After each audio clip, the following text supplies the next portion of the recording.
As Buhari gets ready to assume his second term in office on May 29, Nigerians wait with rapt attention to find out the 36 ministers that will constitute his new cabinet. Today on Rootstv, we'll take a look at 7 key ministers of Buhari's cabinet, analyzing their achievements, shortcomings, and controversies surrounding them in the past 4 years. As far as I'm concerned, starting from the president himself and the entire ministers he's got, they should go. They should all be sacked, None of them deserves to be in any position that they're holding today. Mohammed Musa Bello is the Minister of the Federal Capital Territory and was appointed in November 2015. Bello studied banking and finance and was director at Habib Bank PLC. Some of Bello's achievements include 360 million naira approved for construction of 220 bed space at Gwarimpa Hospital, 5 additional secondary schools and several primary schools established, completed and ongoing road projects around Abuja and its environs, completion of the Abuja Light Rail project, commissioning of over 300 housing units for low-income earners. Despite his achievements, Bello has not been without controversy. Recently, there was a bid to install the world's largest billboard in Abuja, which was forestalled by the minister. However, he approved the installation of a giant broom representing the APC at the city's gate during the presidential elections in February 2019. Zainab Ahmed was appointed Minister of Finance in September 2018. Following the controversial resignation of Kemi Adeosun. Following Adeosun's impressive performance as a Minister of Finance that guided Nigeria out of recession in March 2018, the performance expectations that trailed Ahmed were sky high. Ahmed, who was the former Minister of State for Budget and National Planning, has recorded significant achievements in her 8 months in office. Some of Ahmed's achievements include payment of 54 billion naira outstanding arrears to pensioners from 2014 to 2017, payment of entitlements of over 2,000 former workers of the defunct Nigerian Airways, the refund of the $5.4 billion Pari Club debt, recovery of $35 billion in taxes through voluntary assets and income declaration scheme, recovery of 8.5 billion naira and $465 million looted funds through the whistleblowing unit. Despite Ahmed's impressive track record, the World Bank has ranked Nigeria's economy low, stating that the nation has not recorded any significant improvement since 1995. With Nigerians' unstable economy, Ahmed has a long road ahead of her, but is likely to be reappointed as Minister of Finance. Isaac Adewale was appointed Minister of Health in November 2015. Prior to that, he was a professor for gynecology and obstetrics. Some of Adewale's achievements include reducing the prevalence of malaria from 42% to 27%, the creation of 10,000 primary health care facilities nationwide, the completion of the Cancer Center in Abuja, and the acquisition of cancer radiotherapy machines. Adewale became the subject of controversy in 2018 when he suspended the NHIS Executive Secretary, Usman Yusuf, on 2 occasions over allegations of corruption. However, the presidency ignored Adewale's order on both occasions and reinstated Yusuf. Following this humiliating development, many expected Adewale to resign. However, he chose to remain in office. On the other hand, the nation has faced challenges under Adewale's leadership. Nigeria has been ranked the 4th most dangerous nation to give birth in the world. Nigeria has the highest rate of malaria. Nigeria has the 2nd highest number of people living with HIV globally. Lassa fever is on the rise, and Buhari has expressed concern over Nigeria's loss of 40 billion naira to medical tourism annually.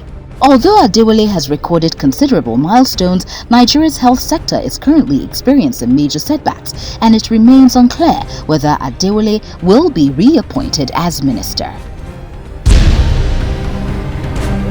Babatunde Fashola was one of those people that Nigerians had hope in, and there were quite a number of them. But at the moment they became affiliated with the president, we just saw everything unravel. That's to say to you, leadership is everything. Babatunde Fashola was appointed Minister of Power, Works and Housing in 2015.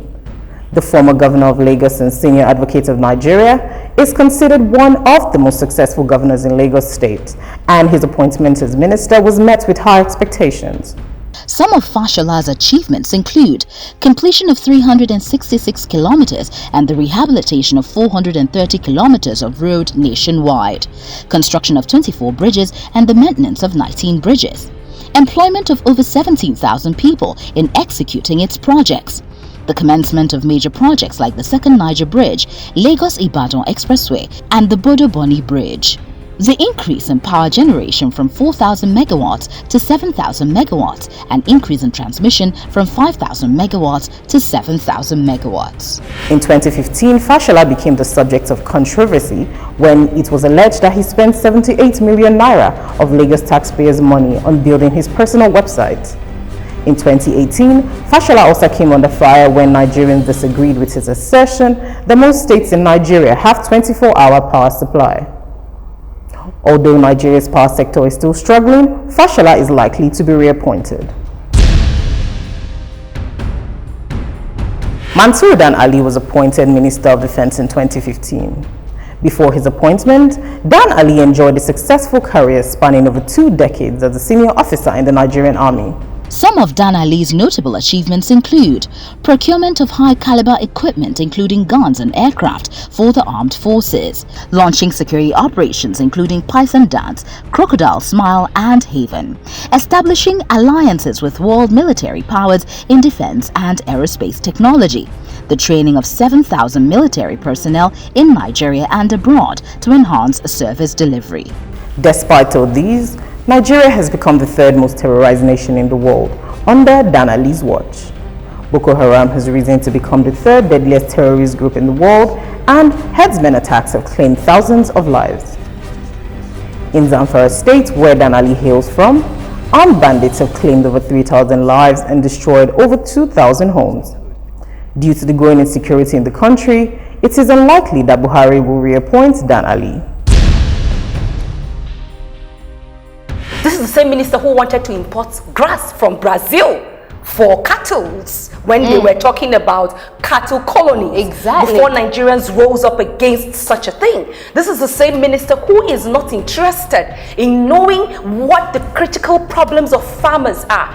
Audu Ogbe was appointed minister in 2015. Prior to his appointment, Ogbe was chairman of the PDP from 2001 to 2005. Some of Ogbe's key achievements include the reduction in importation of rice by 90%, the employment of 130,000 graduates to offer extension services to farmers nationwide, the creation of 6 million jobs in the last 2 years due to increased local rice production.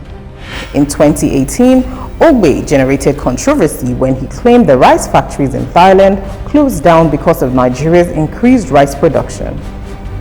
Ogbe's claim was later found to be untrue. In 2019, Ogbe also got tongues wagging on social media when he claimed the Nigerians import everything, including pizza, from London.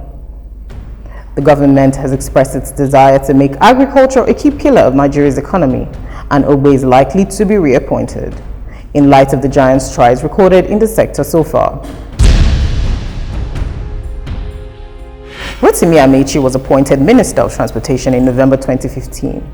Before that, he served 2 terms as Governor of Rivers State from 2007 to 2015. Amechi's primary focus has been on the development of Nigeria's railway system, and his milestones include the 50% completion of Lagos-Ibadan Rail Project, the completion and operation of the Abuja-Kaduna train service, and the purchase of locomotives and coaches. However, Amechi has not been without controversy. Earlier this year, an audio tape was leaked online where Amechi was heard condemning President Buhari over the declining state of the economy. It is yet to be seen if President Buhari will consider him for reappointment in the next cabinet. The president is not listening to anybody. He doesn't care. He can write anything he wants to write. The president doesn't care. Does he read?